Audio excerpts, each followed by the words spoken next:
Halo, selamat siang menjelang sore, Bapak Ibu sekalian. Assalamualaikum warahmatullahi wabarakatuh. Salam sejahtera untuk kita semua. Perkenalkan sebelumnya, nama saya Gea dari Alihama yang akan memandu acara Pestok di hari ini. Terima kasih sudah meluangkan waktunya untuk bergabung. Untuk admin mungkin bisa dibantu cek untuk suara saya sudah masuk.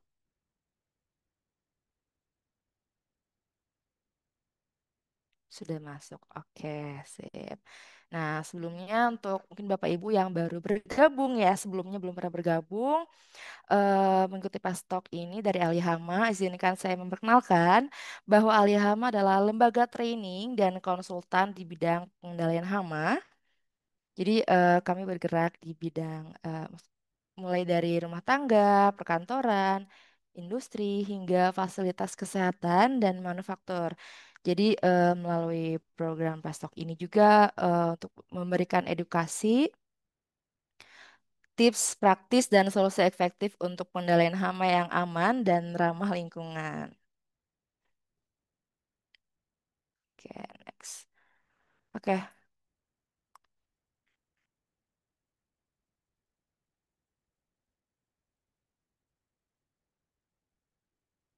oke.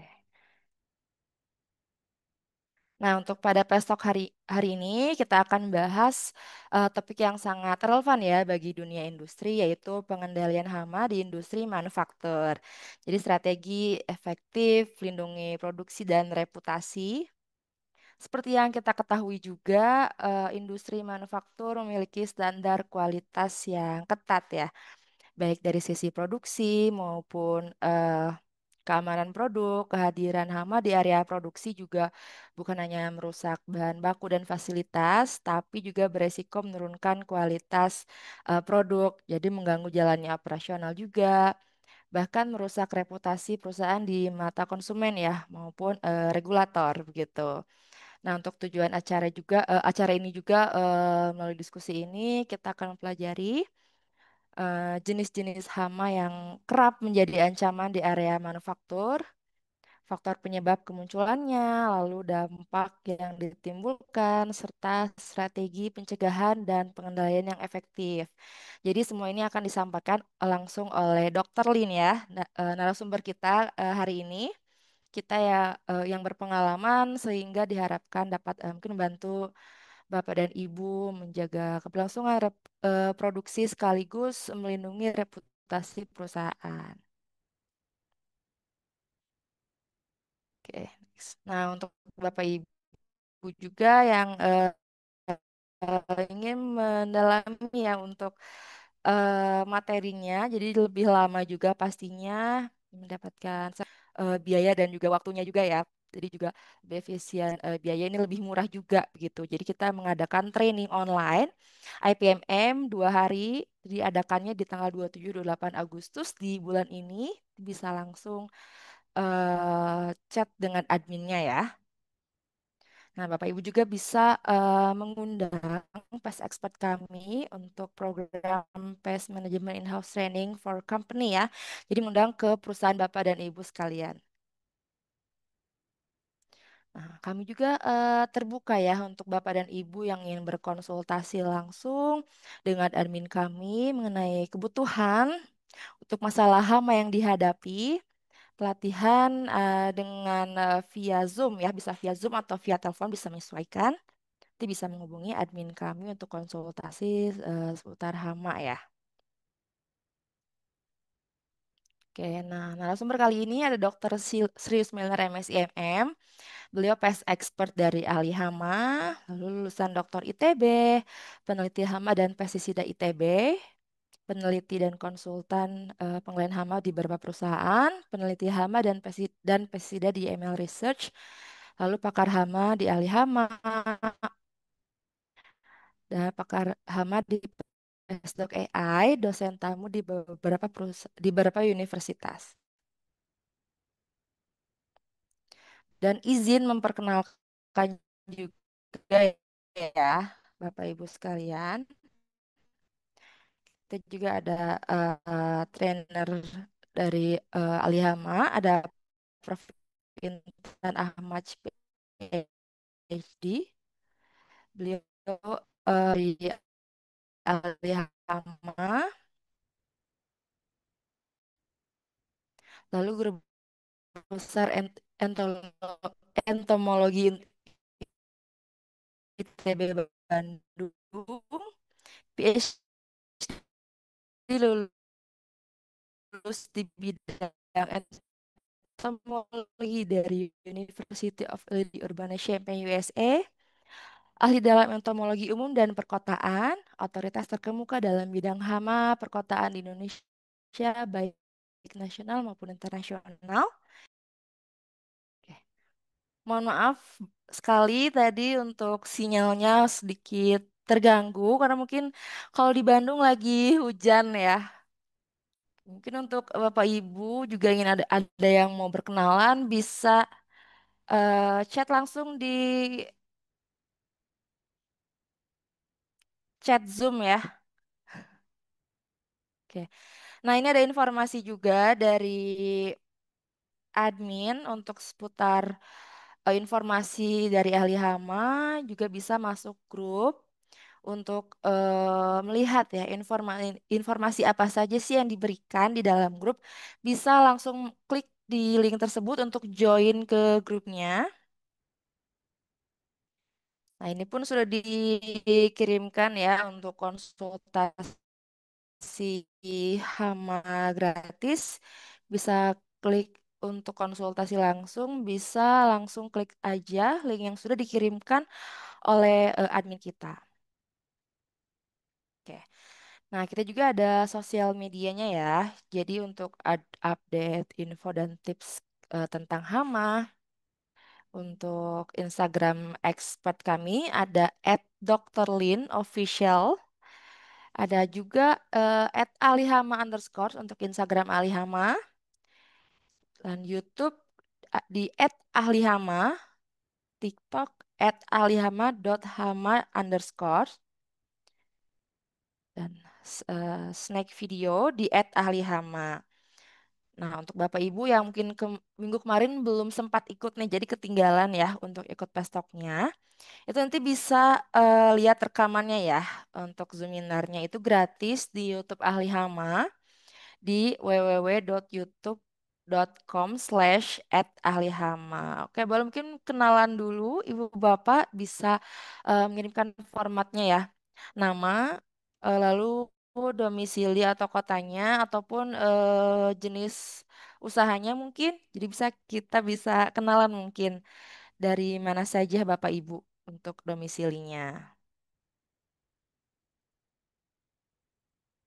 Sambil menunggu ya, nah bisa masuk grup juga mungkin. Nah, untuk Bapak Ibu yang mungkin teman-temannya ada yang mau join itu bisa langsung join ya, bisa mungkin di-share untuk link YouTube-nya.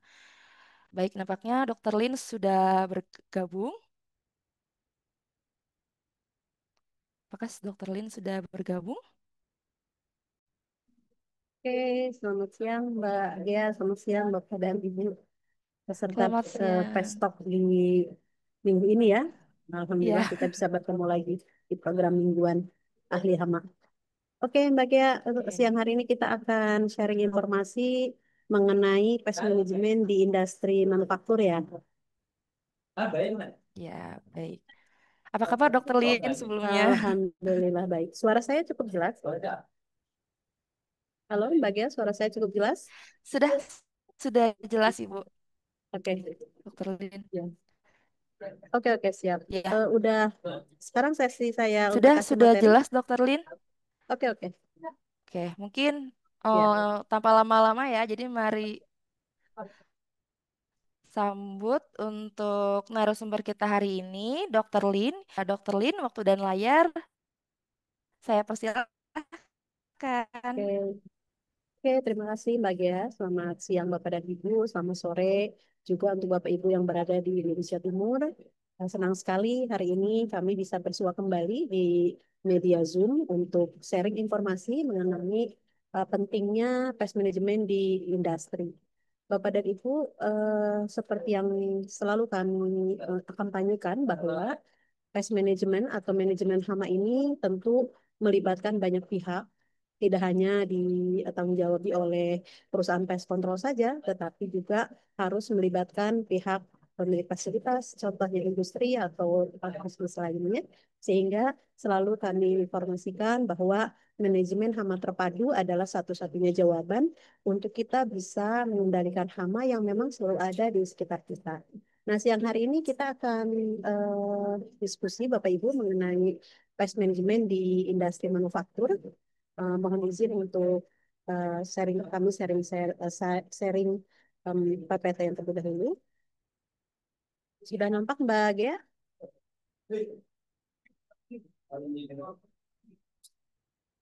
Sudah nampak ya? Oke, Bapak Ibu, untuk materi siang hari ini kita akan berdiskusi mengenai pengendalian hama di industri manufaktur dengan tagline bagaimana kita menggunakan strategi yang efektif untuk melindungi produksi dari produk yang dibuat di manufaktur tersebut dan tentu kalau bisnis adalah yang menjaga reputasi. Kita mulai Bapak Ibu di bagian slide 1 bahwa kita melihat bahwa industri manufaktur itu banyak sekali divisi-divisinya karena kita tentu mengetahui suatu manufaktur adalah kegiatan yang di mana prosesnya mengelola bahan baku sampai menjadi final product. Nah, sayangnya hama ini memang selalu hadir dimulai mulai dari sumber bahan baku datang, berarti dari pihak luar, dari supplier, hingga hama itu ada di proses distribusi.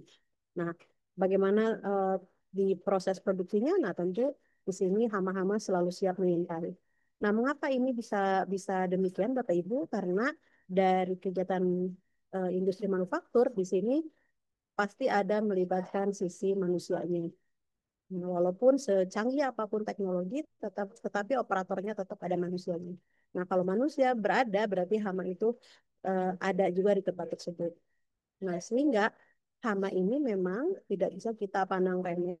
Mereka merupakan ancaman yang signifikan bagi kompleks industri yang nanti menyebabkan banyak hal, termasuk dari operasional menjadi terganggu. Jadi Bapak Ibu bisa bayangkan kalau pengendalian hama terjadi dalam populasi tinggi, maka pengendaliannya tidak bisa bareng dengan produksi itu berjalan, maka harus di stop dulu produksinya.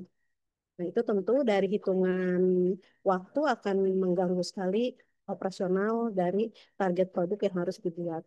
Nah, selain itu, kontaminasi produk juga bisa terjadi karena hama-hama ini dia bisa makan atau bisa menyerang daerah luar atau bisa ke dalam produk itu sendiri. Dan tidak kalah bahayanya adalah kerusakan infrastruktur. Jadi seperti rayap, tikus, mereka tuh tidak hanya memakan makanan manusia, tapi juga merusak infrastruktur. Nah, kita lihat Bapak Ibu, sebetulnya hama itu menginginkan atau akan nyaman apabila berada di lingkungan yang ideal bagi mereka. Apa yang idealnya? Lingkungannya yang hangat, yang lembab, gitu Bapak Ibu. Nah, kalau kita lihat ilustrasi suatu industri manufaktur, lingkungan-lingkungan di area tertentu itu ada tempat-tempat yang ideal bagi bagi hama, yaitu yang hangat dan yang lembab. Nah, ini adalah contoh hewan-hewannya yang mengganggu infrastruktur itu tentu ada rayap, ada tikus, Bapak Ibu. Namun kalau kecoa, lalat, sama nyamuk ini tentu akan mengganggunya adalah aspek kesehatan dari tempat tersebut. Nah, selain itu, hama kenapa bisa datang? Karena dia dibawa-bawa. Mungkin mereka ukurannya kecil, tidak bisa bergerak banyak, tapi ada alat bantu untuk mereka bisa berpindah, yaitu transportasi. Sehingga transportasi ini menyumbang atau berkontribusi untuk dapat membawa hama itu keluar masuk ke fasilitas industri itu sendiri. Nah, namanya kompleks industri, berarti di sini kan ada sekelompok bisnis yang saling menyambung, yang saling terhubung. Apakah itu bekerja sama dengan produksi barang atau jasa. Nah, di sini tentu kompleks kompleks dari industri ini sangat terkait dengan banyak hal. ada infrastrukturnya, ada sumber daya, ada pasar, yang tentu dari sini akan melahirkan suatu kegiatan yang mendorong perekonomian baik lokal maupun nasional. Jadi kita bisa bayangkan apabila kita menangani hama tidak dengan profesional, tidak melibatkan seluruh pihak, dalam hal ini pemilik industri dan juga eh, investor eksternal, tentu akan membahayakan kelangsungan dari kegiatan industri tersebut dan bisnis itu akan terganggu. Dan bahayanya juga adalah keselamatan dari produk, dari pegawai yang bekerja itu menjadi juga hak taruhan. Kalau finansial, Bapak Ibu, itu tidak bisa dipungkiri. Nanti kalau aktivitas hama ini sangat mengganggu, tentu kegiatan bisnis menjadi akan merugi, finansialnya akan terganggu. Nah, selanjutnya kita akan lihat sebetulnya Bapak Ibu, industri apa sih yang sangat rentan terhadap serangan hama. Yang pertama adalah pabrik pengolahan makanan. Kenapa ini urutan nomor satu? Karena ada kesamaan yang dicari oleh hama itu. Misalnya tikus, kecoa, lalat, itu dia bisa langsung mencemari. Apakah itu makanan segar atau makanan sisa.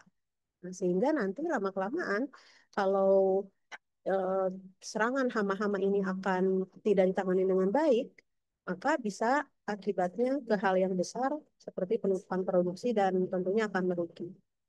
Lalu industri yang berikutnya adalah fasilitas pengolah pertanian. Jadi seperti hamanya seperti apa? Misalnya tikus, kumbang, rayap, mereka langsung bisa merusak infrastruktur dan juga merusak biji-bijian serta bahan baku. Nah, seperti kita ketahui, Indonesia juga adalah sebagai negara yang melakukan ekspor dari kegiatan olahan pertanian. Nah, apabila hama-hama ini tidak ditangani dengan baik, maka akan menyebabkan ekspor kita menjadi terganggu karena eh, di bahan baku atau bahan olahan tersebut, produk tersebut akan bisa ditolak oleh eh, negara penerima. Gitu ya, karena kami sering mendapatkan permintaan untuk bisa bagaimana nih menjaga agar hasil eh, produk ekspor dari pertanian ini bisa diamankan atau bisa diselamatkan dari hama sehingga potensi untuk rejection atau penolakan oleh negara penerima bisa ditekan. Nah, selanjutnya adalah pabrik apa yang rentan terhadap serangan hama adalah pabrik farmasi. Nah, apa hubungannya? Mereka kan tidak memproduksi obat, tetapi mereka tidak memproduksi makanan, tapi mereka memproduksi obat. Nah, bahan baku untuk membuat obat-obatan atau kosmetik ini tentu ada hal yang disenangi oleh hama. Jadi ada kesamaan kesenangan karena hama itu datang nggak mungkin tanpa ada daya tarik. Nah, daya tarik hama itu cuma tiga, Bapak Ibu. Ada makanan, ada air, dan ada tempat berlindung. Nah, pabrik farmasi termasuk pabrik yang rentan diserangi hama karena produk-produknya ini ada disuplai oleh hama itu sendiri. Dan di farmasi sebagai produsen obat tentu sangat ketat. Apabila sudah ada produk yang terkontaminasi hama, maka semua yang diproduksi itu harus dimusnahkan dan tentu akan menyebabkan bahaya dari bisnis merugi dari aktivitas tersebut. Belum lagi adalah risiko kesehatan pekerja. Jadi misalnya seperti nyamuk, kita tidak bisa anggap enteng. Nyamuk Aedes penyebab demam berdarah itu kalau ada satu yang kena, maka di situ ada nyamuk, maka yang lain akan cepat terkena karena mereka menggigitnya bisa satu orang ke orang lain itu cepat. Jadi tidak bisa kenyang di satu inang atau satu host. Selanjutnya, industri apa yang rentan terhadap serangan hama adalah gudang dan pusat distribusi. Nah, hama-hamanya seperti apa? Ada tikus, ada serangga. Apakah serangga hama gudang atau serangga terbang lainnya? Dan juga ada rayap, Bapak Ibu. Nah, jadi dari proses produksinya juga tetap berpotensi ancaman serangan hama. Lalu gudang pun atau pusat distribusi tempat final produk mau dibawa ke pasar itu juga tetap terancam oleh serangan hama karena hama-hama itu ya ada yang senang nyerang makanan, ada tekstil atau ada bahan-bahan yang terbuat dari kayu karena ada zat selulosa yang menjadi makanannya rakyat seperti itu. Jadi ini juga rentan. Lalu industri tekstil dan garment, jadi ada beberapa hama yang memang dia menyukai tadi bahan-bahan dan pakaian yang di situ memang ada zat-zat yang membuat hama itu senang untuk merusak atau selain makan ya, contohnya ngangak.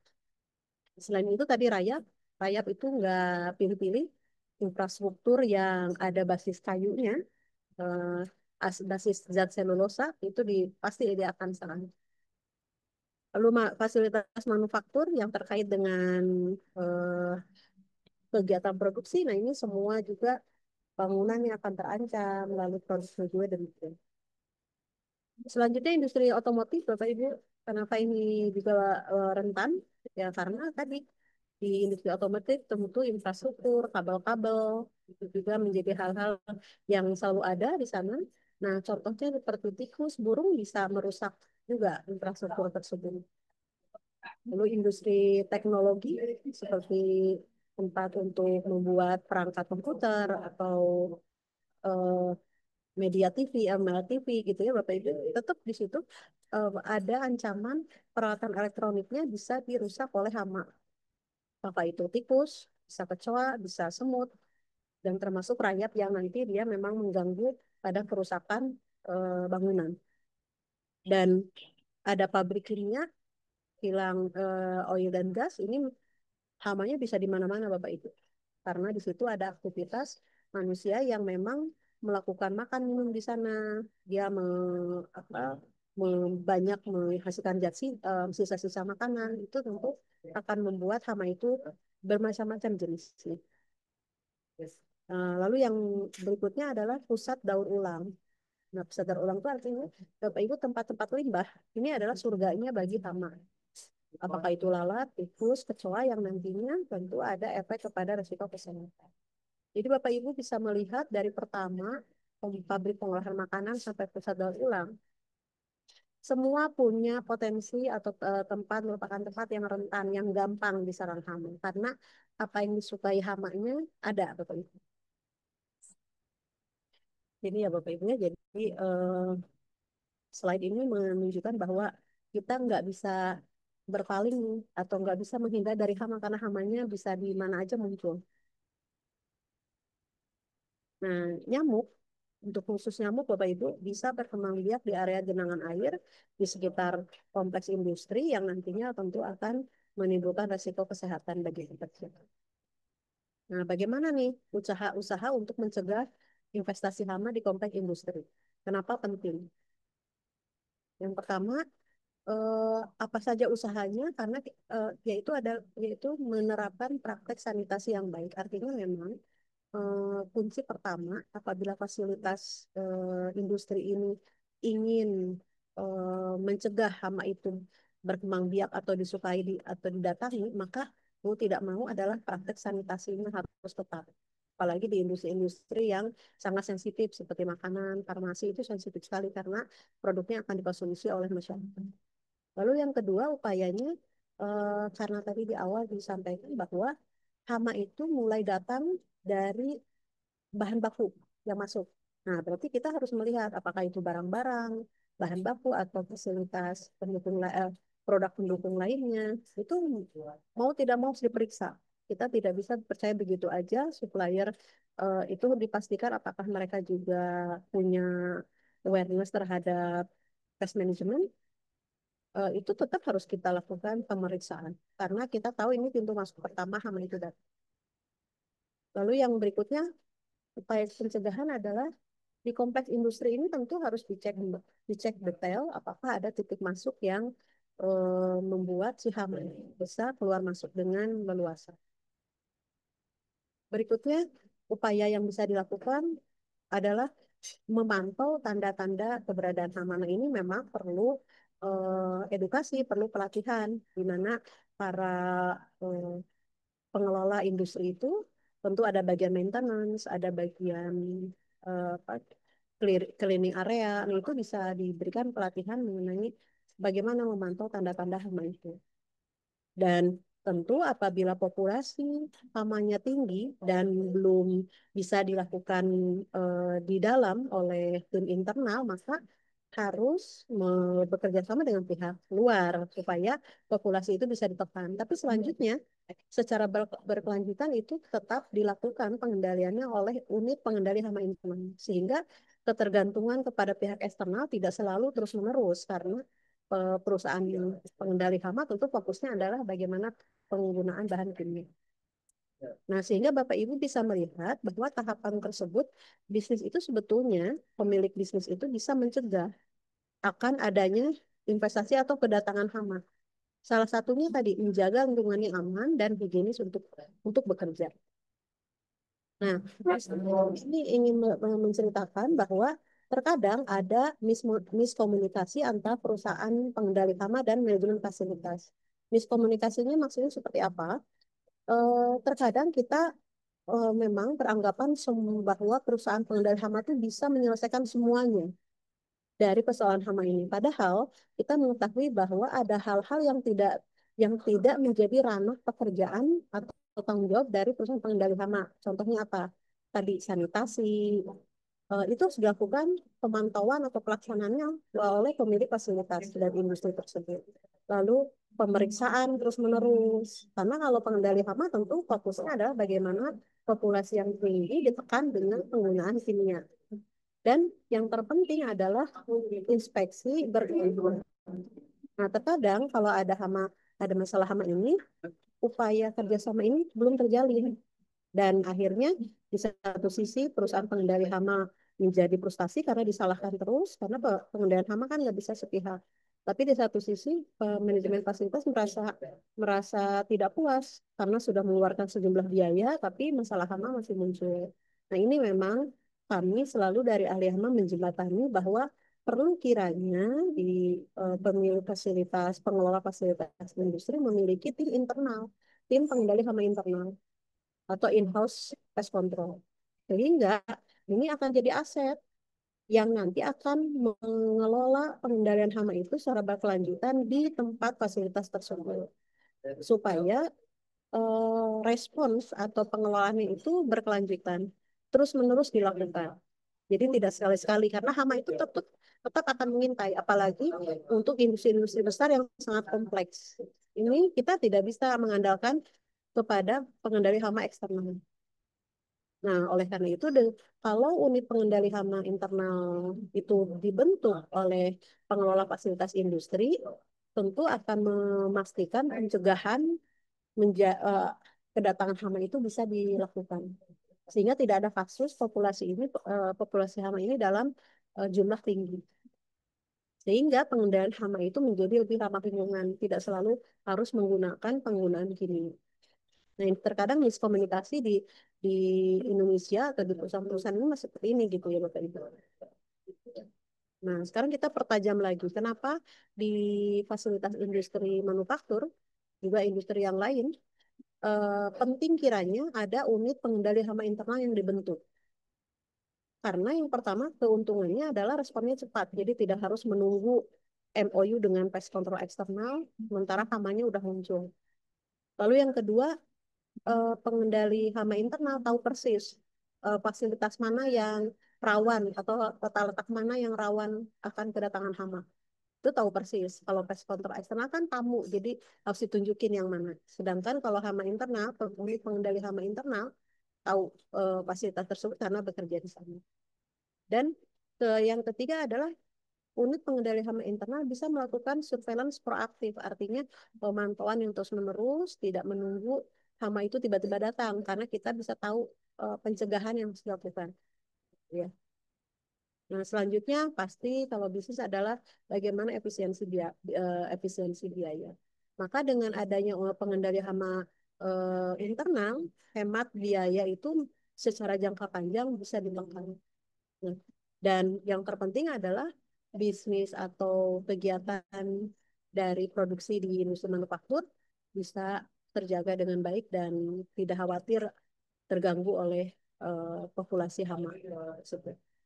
Nah, keuntungan yang lainnya adalah unit pengendali hama internal memiliki kemampuan atau memiliki suatu kesempatan berkoordinasi dengan divisi yang lain. Apakah itu divisi kebersihan, divisi pengolahan limbah, termasuk juga para karyawan untuk sama-sama berkontribusi melakukan pencegahan hama. Misalnya yang paling gampang tidak melakukan sama-sama manajemen sampah yang baik, tidak membiarkan makanan tercecer atau air tercecer. Itu pun sama kontribusinya ada.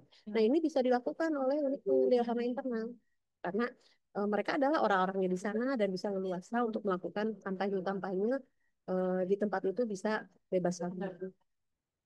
Dan dengan adanya unit pengendali hama internal adalah terjadinya keselarasan tujuan. Artinya bagaimana pengendalian hama secara terpadu ini ditujukan untuk hal yang tujuan yang sama agar fasilitas industri bisa aman dari hama dan para pekerjanya sehat karena terhindar dari faktor pembawa penyakit seperti nyamuk, lalat, kecoa, tikus, dan lain.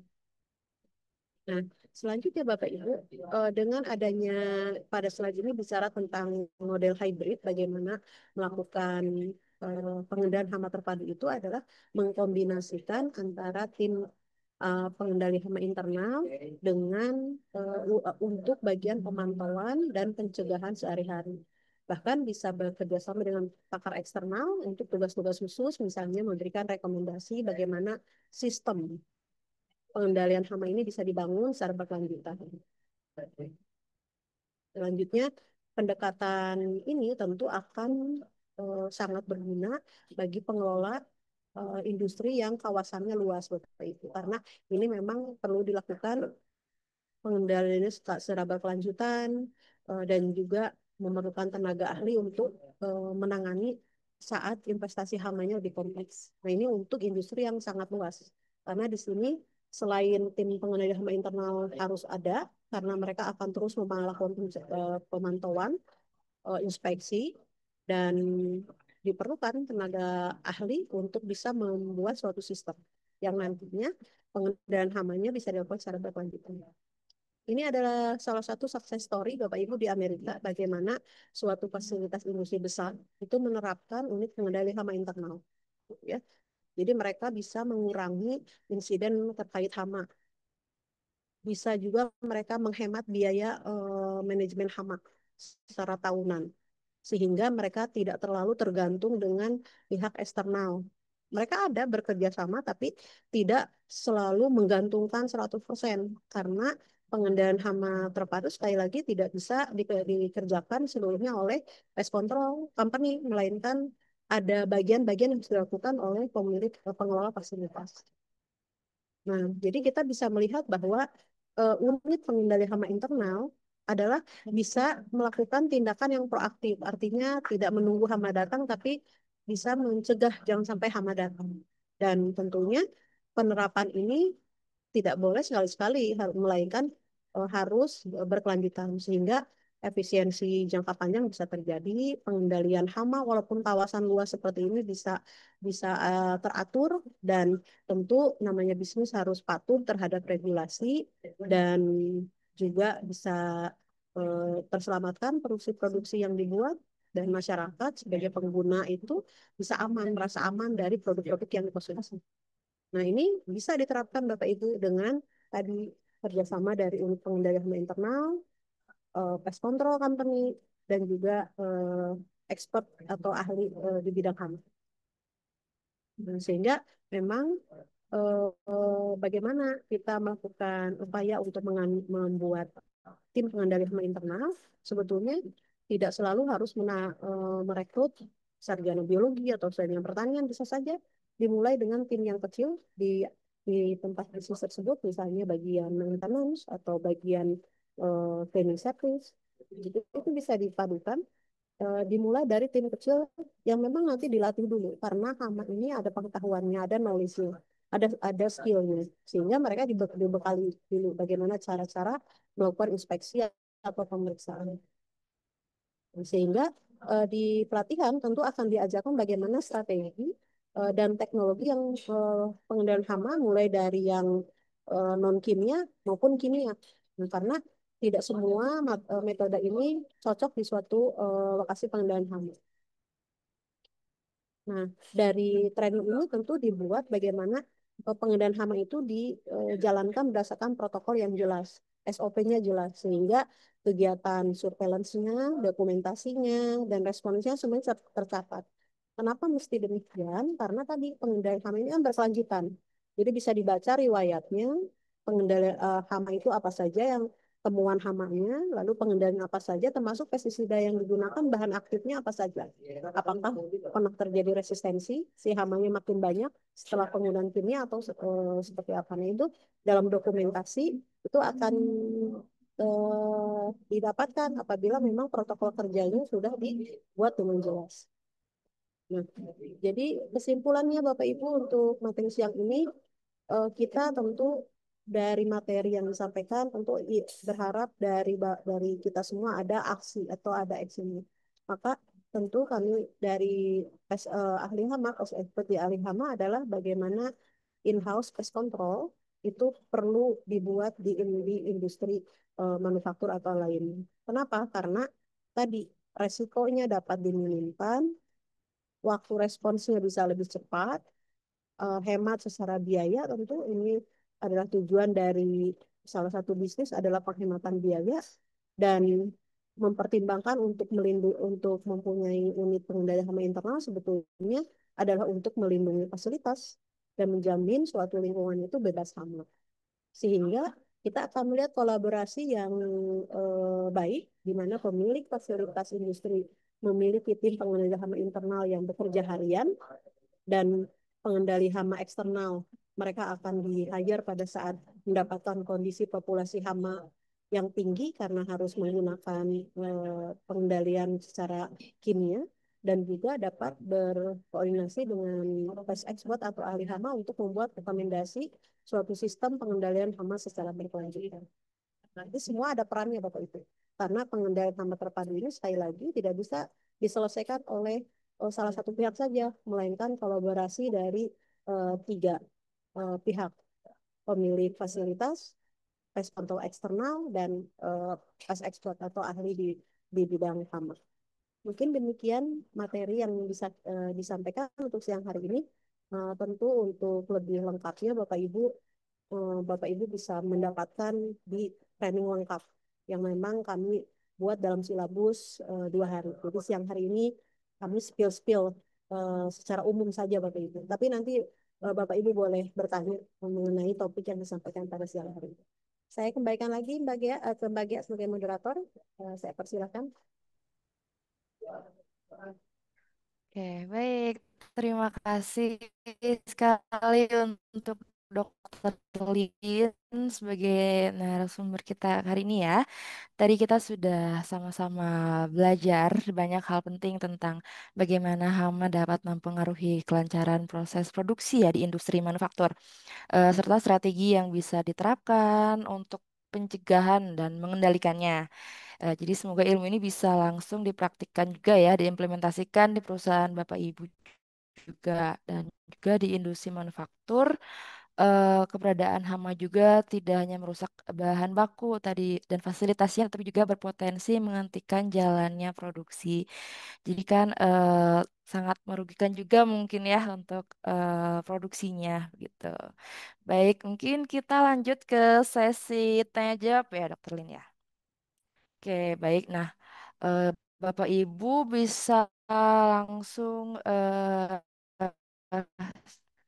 tulis di kolom chat untuk pertanyaan yang akan disampaikan ke narasumber kita hari ini.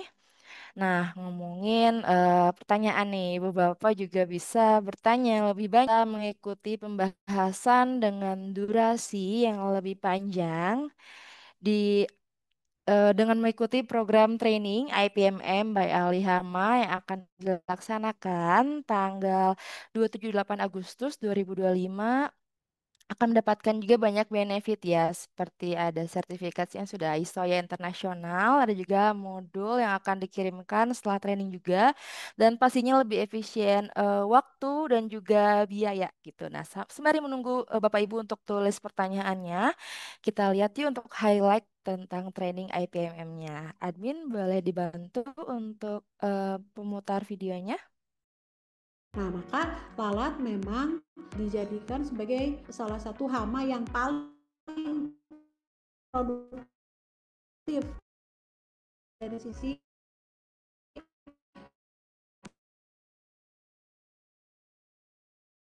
menghasilkan turunan. Kutu busuk bermasalah.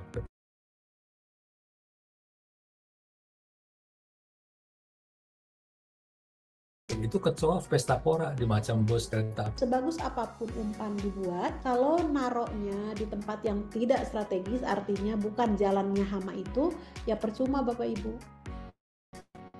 Saya sangat senang sekali mengikuti pelatihan IPNM yang diadakan oleh platform Alina, yang dimana narasumber yang profesional dan ahli pada bidang dan mudah dimengerti dan diikuti. Ya, saya mendapat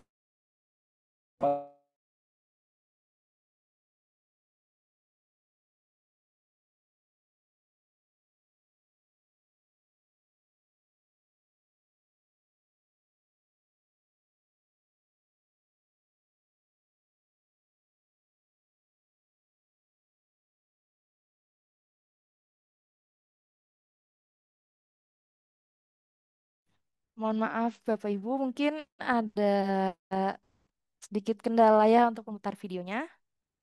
Mungkin kita bisa putar kembali ya untuk videonya ya. Admin mungkin bisa dibantu kembali untuk play kembali videonya.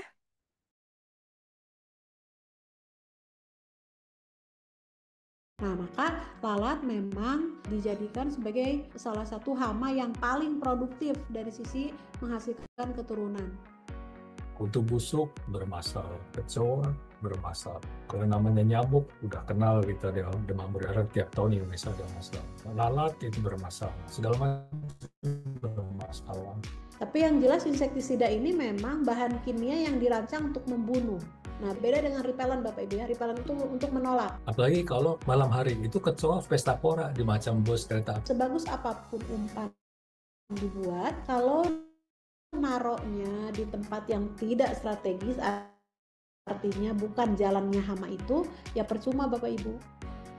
saya sangat senang sekali mengikuti pelatihan IPNM yang diadakan oleh platform Alina, yang dimana narasumber yang profesional dan ahli pada bidang dan mudah dimengerti, mudah diikuti. Ya, saya mendapatkan pengetahuan yang lebih luas dalam menerapkan PHT dan sangat terpadu. Terima kasih kepada ahli hama, kesempatan untuk mendapatkan wawasan ini sangat berharga bagi saya. Jadi bagi teman-teman yang butuh informasi dan metode pengamanan yang tepat terkait penilaian hama, jangan lupa pastikan untuk bergabung dengan ahli hama. Yang pertama kami mengucapkan terima kasih kepada Profesor Intan dan Dr. Lin yang telah memberikan materi dan pencerahan terhadap beberapa kasus yang kami hadapi.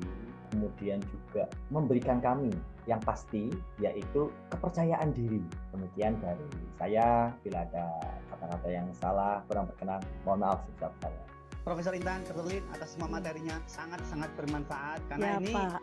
lintas sektoral ini. Ya. Pemahaman kontrol itu sangat jarang masalahnya. Kalau mencari informasi di internet banyak, tapi kan ya yang langsung diampu oleh suhunya kan sedikit. Ini betul-betul membuka wawasan ya. Jadi yang kita tahu cuma kalau misalnya ada kecoa, tikus, yang cuma tinggal semprot-semprot aja. Dan sekarang kan kita beda pandangannya. Ya jadi jaga kebersihan, terus tutup celah dan segala macamnya dengan cara-cara yang banyak gitu caranya ternyata.